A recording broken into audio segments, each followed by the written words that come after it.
અમારા ખોજા TV radio અને એરવેસના માન્ય શ્રોતાજનો, આપણે ઇન્ડિયન મહાસાગર ઓશિયાન ઇન્ડિયામાં ફરી રહ્યા છીએ, તો ત્યાં જ રહીએ અને મોરિસ આવીને ત્યાંના નવીન તપાસીએ. એક ઓર્ડિનેટર કોમ્પ્યુટરની ડિસ્ક ડ્યુરમાં ગાંજો સંતાડેલો પકડાયો હતો, જેને આજ એક વખત થઈ ગયો. હવે આફ્રિક દી સુદ થી આવતી એક કોલીની અંદર સ્ટીલો ફેત્ર સુરલિનિયર હાથ લાગ્યા કે જે સ્ટીલોની અંદર ગાંજો ભર્યો હતો. શિયા રોનિફ્લર સૂંઘનાર કૂતરાએ તે બતાવ્યું અને પારિસથી આવતી એક બીજી કોલીમાં મીણબત્તી બુઝી હતી, જે બિલકુલ ગાંજાથી ભરી હતી. આ છેલ્લી બે કોલીના ગાંજાની કિંમત આશરે 78,000 યુરો, 78 યુરો થાય છે. ક્રિસમસ નોએલની ખુશાલીમાં ભુજીનો વેપાર વધારે હોય અને તેનો વપરાશ પણ. તો મઝહબને પણ માણસો અપ્રામાણિક રીતે કમાવા ખાતર વાપરે છે. મઝહબી વસ્તુઓને પણ ગાંજાથી ગંદી કરવામાં આવે છે. છાપાની અંદર છેવટમાં જણાવવામાં આવ્યું છે કે એક વખત ખ્રિસ્તી મઝહબનું પવિત્ર પુસ્તક બાઇબલ ઉપરાંત એક દુલ્હનના શાદીના કપડાની અંદર રોબ દ મારીએ ભરચક ગાંજો સમાવીને કોલી મારફત અહીં રેવિન્યોન મોકલવામાં આવ્યું હતું. આવા કામોની અંદર નવા ખ્યાલો અને વિચારો પ્રગતિ કરતા રહે છે.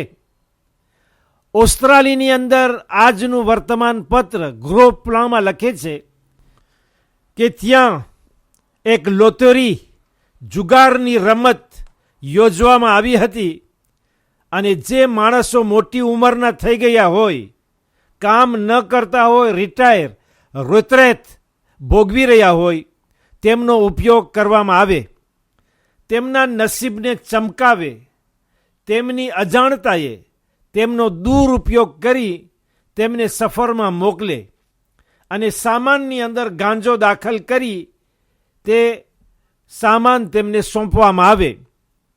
એક ધણી ધણિયાણીનું જોડું ને શંકા ગઈ કે કનાડાથી પાછા આવતા તેમને જે ભેટમાં વલીઝ સોંપી હતી તેની અંદર 7 કિલો ગાંજો આશરે 5 મિલિયન યુરોની કિંમતનો સમાયેલો હતો, જેનો તેમને પત્તો લાગ્યો.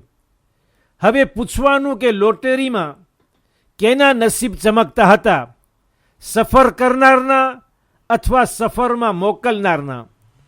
એક તો જુગાર હરામની રમત, પછી ગાંજો હરામ, એટલે હરામ ઉપર હરામ.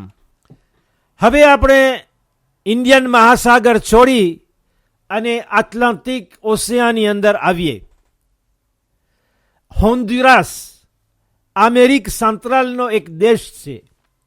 નિકારાગ્વા, ગ્વાટેમાલા જેવા દેશ તેને ઘેર્યા છે અને ઉત્તર દિશામાં મેર દે કરાઇબ જોવામાં આવે છે. ત્યાંની વસાહત આશરે 8 મિલિયન 20 મિલિયન આબિતાની છે.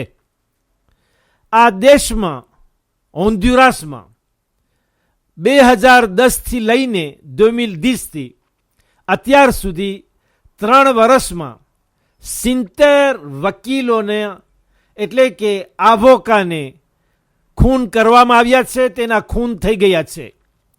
એક પછી એક એ હત્યા કરવામાં આવી છે. ગયા મંગળવાર જાય તે રાતના હોન્ડુરાસના પાટનગરમાં તેગુસિગાલ્પા શહેરમાં એક વકીલની હત્યા થઈ હતી, જ્યારે કે તે પોતાના ઘર તરફ પગપાળા જઈ રહ્યો હતો. 2 જણ આવીને તેને મારી નાખ્યો. આ 70મો 70 વકીલ હતો કે જે કત્લ થયો. તે દેશમાં કે જેને દુનિયાનો સૌથી વધુ હિંસક, ક્રૂર, પાશવી સમજવામાં આવે છે, le pays le plus violent du monde. હોન્ડુરાસમાં 1 lakh વસ્તીની અંદર 100 મિલ આ બીતાની અંદર આશરે 86 થયુએ 86 માણસો મરે છે. અગર ગયા વર્ષનો આંકડો જોવામાં આવે ત્યાં હત્યાનો, ખૂનનો, ટ્યુરીનો સૌથી ઊંચો કાંટો છે. હવે ત્યાંથી આપણે એતાઝુની ઉપર ચડીએ. હવામાંથી જમીન ઉપર કૂદી પડવા માટે યુક્તિવાળી છત્રીનો ઉપયોગ કરનારા, જેને પારાશૂટિસ્ટ કહેવામાં આવે છે, 2 પારાશૂટિસ્ટ હવામાં ઉપર અથડાતા જમીન ઉપર ધડાકાભેર પડ્યા. એક ત્યાં જ દમ દઈ દીધો અને બીજાને હોસ્પિટલમાં પહોંચ્યા પછી મોત નીપજ્યું. એમ કહેવાય છે કે તે બંને પારાશૂટિસ્ટ અમેરિકન નાગરિક ન હતા, પરંતુ બહુ જ અનુભવી હવામાંથી છત્રી લઈને જમીન ઉપર ઉડીને ઉતરવાવાળા હતા.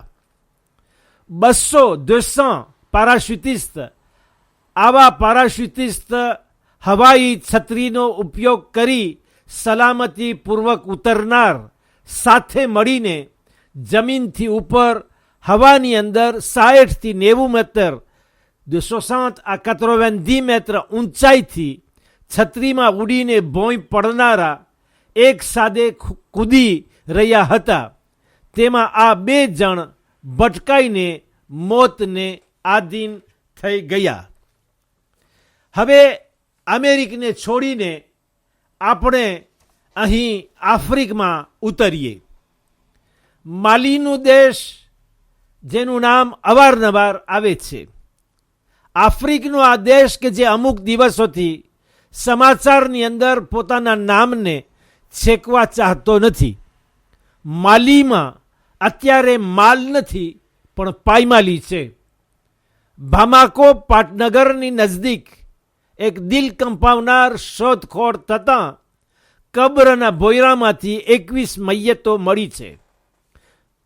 કદાચ તે સિપાહીઓ હોઈ શકે છે કે જે ભૂતપૂર્વ પ્રમુખ આમાદુ તુરે ને 2012ની સાલમાં પદભ્રષ્ટ કરવામાં આવ્યો, તેમના નજીકના સાથીઓ હોય. આ કબ્ર 500 મીટર દૂર તે સ્થળથી આવેલી છે કે જ્યાં જનરલ સોનગોનું મિલિટરી કેન્દ્ર હતું અને ક્રાંતિ કરવાના પ્રયત્નો પછી 1 અઠવાડિયા બાદ આ ઘટના બની છે. માનવ અધિકારો ધ્રુવા de l'homme તરફથી કહેવામાં આવ્યું છે કે દરિયામાં તરતો બરફનો મોટો પહાડ ફક્ત તેનું માથું જ દેખાય છે. આખું પહાડ તો પાણીમાં ડૂબેલું છે. partie visible de l'iceberg, યાને કે માનવ અધિકારોને હાનિ પહોંચી રહી છે. આમાદુ તુમાની તુરે માલી દેશનો 2002ની સાલથી 2002થી માર્ચ 2012 માર્ચ 2012 સુધી 10 વર્ષ પ્રમુખ હતો અને આમાદુ હયા સાનોગો તેને સત્તા ઉપરથી બરતરફ કર્યો કે જે અત્યારે રાજપાટ ઉપર નથી. તે પણ પકડાઈને કેદમાં બેઠો છે. આ સાનોગોના માણસો કે જેમને ભેરે વેર કહેવાય છે, સામા પક્ષના લોકો ભેરે રૂઝ ના અગાઉ પણ ખૂન કર્યા હતા, જેમની લાશોનો પત્તો નથી. આ 21 મૈયતો જે મળી છે તેમની કાર્ત દીધાંથી તે ઓળખપત્ર સાથે હતી, જેથી જણાઈ શક્યું કે કોણ લોકો છે. ફ્રાન્સ તરફથી માલીમાં આવેલું લશ્કર પોતાનું કામ જરૂર કરી રહ્યું છે. આપણે આફ્રિક ખંડમાં જ રહીએ, એ કોન્ટિનાની અંદર એક દેશ છોડી અને બીજા દેશ તરફ સફર કરીએ. માલીથી સાઉથ આફ્રિકા આવીએ કે જ્યાં પણ હાલત બહુ જ ખરાબ છે. ફજર પહેલાં, સૂરજ આ દેશ ઉપર ચમકે તે પહેલાં ખૂનની નદી વહેવા લાગી. દેશનું પાટનગર ભાંગીની ઉત્તર દિશામાં જોરદાર અથડામણો થયા કે જે અમુક ટુકડીઓ હથિયારો સજીને આક્રમણો કરી હતી. ગામના વચ્ચે આવેલી મસ્જિદની અંદર 54 લાશો 54 કોર ગણવામાં આવી અને બીજી 25 લાશો 25 tué બાજુના રસ્તાઓમાં જોવામાં આવી. ગામના બીજા મહોલ્લામાં પહોંચી શક્યા નથી. ત્યાંનું વાતાવરણ બહુ જ જોખમભર્યું હોય અનુમાન થાય છે કે ઘણા માણસો માર્યા ગયા છે. સેન્ટ્રાફ્રિક ખરેખર એક ખાડામાં પડી ગયો છે અને સામાજિક તથા ધાર્મિક હિંસકભરી અથડામણોના ચક્કરમાં ઘેરાઈ ગયું છે. જ્યારથી કે દેશનો આગલો પ્રમુખ ફ્રાન્સવા બોઝીઝે ને બરતરફ કરવામાં આવ્યો છે, લા સેલેકા કરીને એક સમૂહ કોઆલિશિયો કે જેમાં મુસલમાનો છે તે સત્તા કરી રહ્યું છે. સેન્ટ્રાફ્રિકનો વિસ્તાર ફ્રાન્સ જેટલો મોટો છે, પણ ત્યાં ફક્ત 5 મિલિયન 5 મિલિયન હાબિતાં આશરે વસાહત છે. આફ્રિક જેવા મોટા ખંડના વચ્ચે એક દિલની જેમ આવ્યું છે અને ત્યાં ક્રૂરતા, પાશવતા, હિંસકભર્યા વર્તનો, વ્યોલન્સ આજકાલ વધતા જઈ રહ્યા છે. ONU યુનો લીલી બત્તી સળગાવીને ફ્રાન્સને રજા આપી દીધી છે કે ત્યાં પોતાનું લશ્કર મોકલે અને દેશમાં આફ્રિકના બીજા દેશોના લશ્કરના પડખામાં રહીને શાંતિ પાથરે. ફ્રાન્સના અત્યારે ત્યાં 600 સિપાહીઓ 600 સોલ્દા છે. નજીકમાં 1200 સોલ્દા 1200 સૈનિકો સુધી આ આંકડો પહોંચશે. અત્યારે કુલ મળીને 2500 સૈનિકો સોલ્દા ત્યાં દખલ કરી રહ્યા છે. જો કે 3600 સોલ્દા 3600 સિપાહીઓ સુધી કાંઠો પહોંચવાની વાત થઈ ગઈ છે. આ શુક્રવાર શનિવારના એક સભા ખાસ મળવાવાળી છે આફ્રિકની સુરક્ષા અને સલામતી વાસ્તે, જ્યારે કે આ દુઃખદાયક ઘટના બાંગી ખાતે બની ચૂકી. મુસલમાનો અને ખ્રિસ્તીઓ દરમિયાન આ અથડામણો જોર કરી રહી છે. ફ્રાન્સવા હોલાન્દ ગઈકાલ જાહેર કર્યું કે મિલિટરી કાર્યવાહી ત્વરિત અપનાવવામાં આવે ફ્રાન્સ તરફથી વસ્તીની હિફાજત અને દેશમાં શાંતિ અમાન ફેલાવવા ખાતર. બહુ જ અગત્યનું અને તરત જ ઉકેલ માંગતું હોય એટલે મેં આ નિર્ણય લીધો છે. ફ્રાન્સના રાષ્ટ્રપતિ ફ્રાન્સવા હોલાન્દે વધુમાં કહ્યું હતું કે આજ રાતથી આફ્રિકાના લશ્કર સાથે રહીને અને પૂરા યુરોપની સહાયથી આ પગલાંઓ લેવામાં આવે. ફ્રાન્સનો કોઈ હેતુ નથી સિવાય કે માણસોની જાન બચાવે. ફ્રાન્સ માતા કે જેના કબજામાં આ સેન્ટ્રાફ્રિકનો દેશ કોલોની હતું, ફ્રાન્સવા હોલાન્દ કહે છે કે ફ્રાન્સ આ કામગીરીને, આ ઓપેરેશનને ટેકો આપશે.